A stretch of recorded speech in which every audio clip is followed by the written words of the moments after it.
So in the new chapter 1146, we're seeing Nami, Usopp, Brook, Jinbei, and Colin encountering Gunko. And they're essentially getting caught up to speed on what's going on here. I mean, we the audience have known for a few weeks what they're doing, you know, kidnapping the kids, sending them back to Mary Joie. But it took a little bit for these characters to all encounter each other. So now it's finally happening. And we momentarily cut away from this sequence for a second and we see what was going on with Ripley and Frankie's group. Turns out that they did defeat the Sleep Tid, or the nightmare monster that was like a thundercloud. And we're just quickly moving past that. We're just seeing that, like, yeah, Frankie did like a radical beam, took it out, that's it. When we come back, we see that the gang is finding out that, yes, Gunko is a god knight or a holy knight and a celestial dragon, maybe. We still don't know about Gunko. She doesn't have the same title as we've talked about many times. We're seeing more of Gunko's fruit in action here because Nami tries to attack her with like a thunder shark tempo from Zeus, but he like redirects it back at her with her arrow fruit ability, and Brook winds up taking the attack for Nami.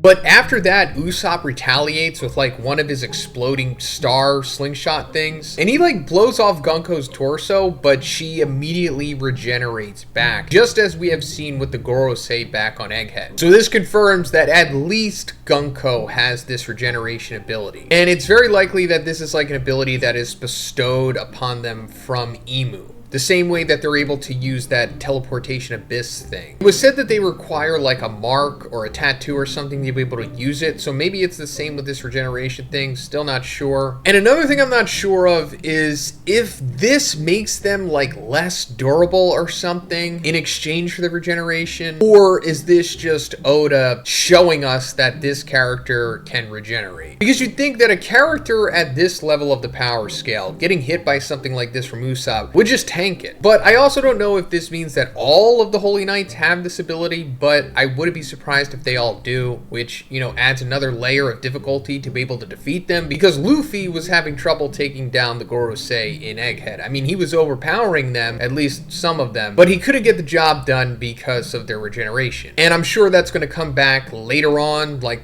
we're eventually going to figure out where this regeneration and abyss stuff comes from, and then how to ultimately defeat it or overcome it. But as this was happening, Gunko was talking to the Straw Hats, telling them that one day the world was simply going to disappear, or at least that's what was supposed to happen. It's an enormous battle that will engulf the world is about to begin. And when the time comes, whoever the giants choose to side with will drastically change the course of the war. And as she's saying this, we see Luffy with Loki, and they're both like in their food comas from eating so much meat. And this could be hinting at maybe like a giant type of civil war, possibly like Loki and whoever, I don't know, decides to side with Loki will be with the Straw Hats, and then the rest of the giants will be forced to side with the world government because the Holy Knights are kidnapping their children and I guess going to use them as hostages, which they pretty much say in this chapter, like that's their plan. Taking the kids as hostages, forcing the giants to fight with the world government in this final war that's going to happen.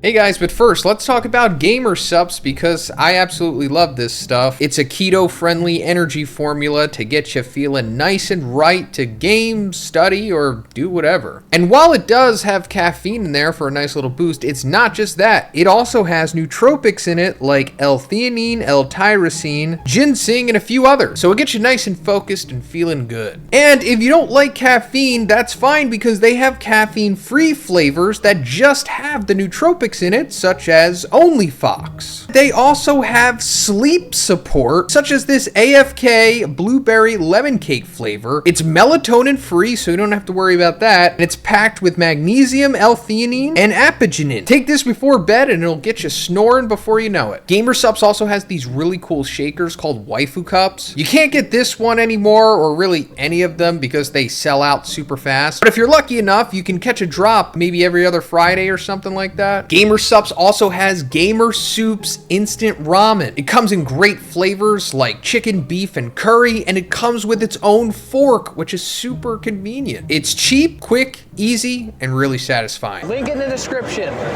Code Big Z. Everyone listening, code Big Z. Code Big Z. Big Z. Code Big Z. Thanks.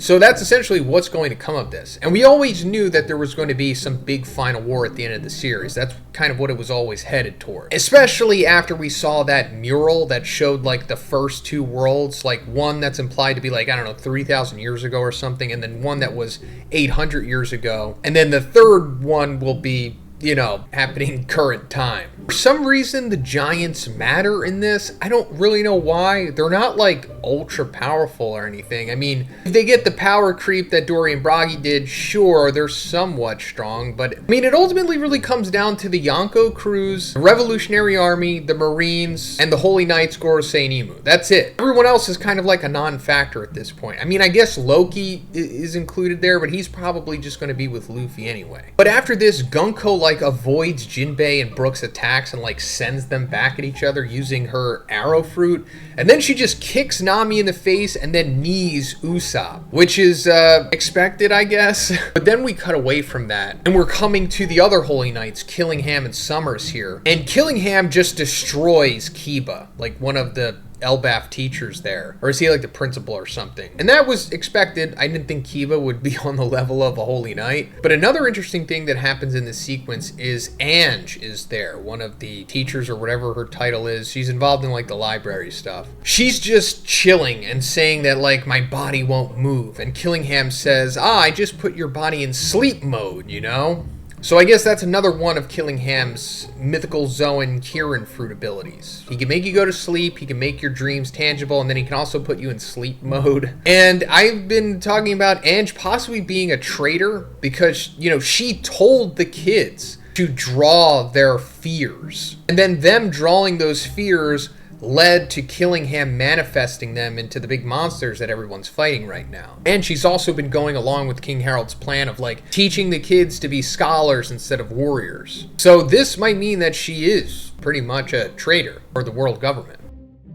Killingham then gets ready to like make an announcement on like a Denden Mushi or one of the transmitter snail things, and it kind of cuts there. We don't know what he's going to say, but I assume it's going to be something that the kids are being held as hostages essentially. Then coming to the end of the chapter, we see Summers using his devil fruit, the thorn fruit, to just destroy Saul, which is also expected. We're not seeing too much here. He's just kind of manifesting all of these big spiky vines, standing on them, and then I guess the sword that he has turns into like a cannonbow type of thing with thorns coming off of it. And Saul's just defeated. We don't really see the fight. It's kind of just at the end of it, and Saul just collapses from being, I guess, stabbed so much or whatever. And he tells Robin and Chopper to not like come out of his hair, which I guess is understandable. Robin and Chopper don't have haki, and they're definitely not on the level of Summers, so it would just be a moot point to fight against him, especially if it's not like at the end of an arc where they would get some plot armor to defeat him, but I guess we're not at that point yet. Then at the end of the chapter, Summers says, "School, library, cut the peace and learning crap. You're warriors. There was a time when the giant shook the world with sheer force. You'll become our mercenary soldiers. Isn't that right, King Harold? He really screwed up this time." So when he says you'll become our mercenary soldiers, that's like in quotations, which implies that like they did cut a deal with King Harold. Like King Harold was working with the world government or the Holy Knights to essentially turn the Giants Felbath over to them, which we've been speculating about for a while now, but it seems like turning them into scholars wasn't a part of the deal. Does that mean that Harold was like trying to go back on his word and like turn them into scholars so that they couldn't become warriors to be used, and that was like his redemption or something like that? And maybe that led to something happening with Loki and why Loki was forced to kill him. Still not sure. I guess we're going to get more developments on this as the chapters go on, of course. But let me know what you thought about this in the comments, guys. And if you liked the video, please give it a like. Please subscribe if you haven't already. Have a great day, and I'll see you in the next one.